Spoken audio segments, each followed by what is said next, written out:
Nizzy, and in this video you guys are going to be breaking down some trade news that happened in the NHL yesterday, where the Edmonton Oilers made a trade for defenseman Duncan Keith from the Chicago Blackhawks.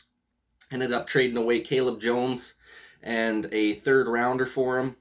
Potential to be a second round pick depending on how the performance of Duncan Keith happens this season, as well as how far we go in the playoffs. So we're just going to unpack this trade a little bit, you guys, for the Edmonton Oilers. See if it's a good fit for the team and see if this is going to be something that's going to help us push forward in the playoffs next year. So Duncan Keith, I think, is a pretty nice pickup overall. Obviously, he's up there in age already. He's going to be turning 38 here in a couple of days. So he's going to be, I think he's signed for 2 years still at $5.54 million annually. He's got a no movement clause in his contract as well, so he's going to have to be protected in that expansion draft coming up this summer, which is fine. I think he's a good veteran presence to have on the team. Obviously, the guy's got 3 Stanley Cups to his name, won some gold medals with the Olympics there, so he's got a lot of experience winning. He's been in those clutch time situations lots of times in his career before, and I think we're going to need that back end help, especially with how many defensemen that we got coming up in free agency here. Obviously, Tyson Barrie was on a 1-year deal. He's probably not going to be coming back because he was, I believe, the top scoring defenseman in the league last year. So it's going to be tough to sign that guy because he's going to be looking for a pretty good payday. I would assume he's probably going to be in the same range as Duncan Keith, that $5 to $6 million per season range.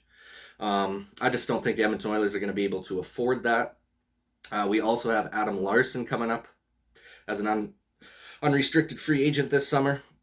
He's a lot cheaper option. Don't like him as much as Barrie just because he's more of just a stay-at-home defenseman. He's not going to go get you 30 or 40 points in a season. If the guy can get you 10 points in a season, that's doing pretty good for him. He rarely puts the puck in the net. Gets a few assists here and there, but he's your classic stay-at-home D-man. He's not a good offensive guy, which is fine because we got some better offensive talent on the defensive end there surrounding him. Obviously, Duncan Keith's got a pretty nice shot from the point. Obviously, with the emergence of Darnell Nurse over the last couple of years, he's kind of been our rock. Really stepped up last season, had an outstanding season for the Oilers. I would expect him to continue to get better as the years go on here. And then obviously we got some big-time young guns coming up, and Evan Bouchard should be getting more minutes this year. Same goes for Ethan Bear. He shouldn't be in and out so much. He should probably be starting full-time. So having him and Bouchard there will be good. They both got really good shots from the point. Bouchard's a scoring machine. I mean, I think he can really fill that Tyson Barrie role where he'll be able to get you 50 or 60 points in a season. Got to remember that Evan Bouchard, this guy was leading the juniors when he was playing in the juniors in points for a defenseman every single season that he played in the juniors. So the guy can score, he can pass, he's great on the power play. So I'm excited for him to get a chance to have a full season with the Oilers. And I think that's where Duncan Keith's a great pickup because we got a lot of young talent on that defensive end there. A lot of young talent with our defensive players, and to have that good veteran presence who has been to some cups before, has won some cups. Been in some of those critical moments down in key stretch situations and late game situations there. I think all those little attributes that he brings to the table are going to help out and just allow to kind of keep our guys calm in those pressure situations.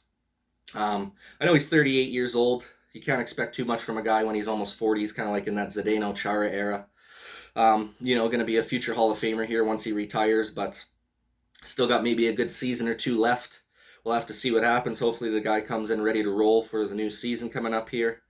Maybe get one more cup with the Oilers before he decides to retire would be nice, but I ain't holding my breath on it or I'd be dead already. I'll tell you that right now, because the Oilers are not a reliable bet to be winning any championships anytime soon. It's really unfortunate, as an Oilers fan, you guys, you just get your hopes up every single season thinking that this could be the year. I mean, you got the first and second best player in the world, arguably, right now. Definitely the number 1 player in the world in McDavid. Draisaitl could arguably be the number 2 guy in the world right now. I think he is, personally. We got to get these guys some help, man. It'll be an absolutely atrocious failure if we do not win a Stanley Cup with Draisaitl and McDavid on this team. I know they still got 6 years on their contract. But I mean, you would hope that they end up being like Malkin and Crosby, where they decide to stay most of or their entire career with one team, being that the Oilers. But I can't see either of those guys staying. You got 6 more years. If you don't even get to a Stanley Cup final or even get close to one or don't win one, I wouldn't blame Connor Dry to leave the team and try and go find a cup somewhere else, because that's just painstaking, especially when you're leading the league and scoring every single season, the best player in the league every single season, and you're getting ousted 4-0 in the first round. Then last year it was 3-1. I mean, we've had one good little playoff run since McDavid's been in, and then we ended up losing in 7 games to Anaheim there in the second round, where we actually should have probably won that series as well, and we just blew that 4-1 lead there again, just like we blew the 4-1 lead against the Jets. So I mean, this team's just got to learn how to win in the playoffs, man. I think Duncan Keith's going to help and add to that. Same thing. I think it was a pretty good trade. Caleb Jones did not play a lot for us to begin with anyways. I don't think he was that D-man that was going to push us over the top to begin with. So I think it's a pretty fair trade for Duncan Keith. Obviously, the salary is a little bit higher than you would like, but hopefully he performs to that capability. Same thing. There's the potential that third round pick changes to a second round pick for the Hawks. Depending on how the performance of Duncan Keith turns out this year. If he is able to be in the top 4 of our defensemen for ice time this season, as well as the Oilers making it to a Stanley Cup final this year, then that third round pick jumps up to a second rounder, which isn't too bad. That's pretty good deal by Ken Holland there, to be honest with you, because it's pretty tough to get to a Stanley Cup final. I don't really think we'd give a damn if we have to give a second rounder up because we decided to make it to a cup final, and Duncan Keith was top 4 in ice time on our defensive side. So I don't think as bad of a trade as some people are making it out to be. I know a lot of people are pretty salty about it just because Duncan Keith is up there in age, and the annual average of $5.54 million is quite high for a guy who's 38 years old going into the back couple of years of his career here. Probably not going to end up playing after these 2 seasons. Might even retire after this year. We'll have to see what happens with the guy. But nonetheless, I hope he's ready to roll, man. I hope he's going to give her all he's got for a good year or 2 here with the Oilers, and it'd be freaking awesome just to get one more crack at the can with a good defenseman like him, just to kind of round out that backside for us. Hopefully we can get Mike Smith signed here in the offseason just on one more 1-year deal.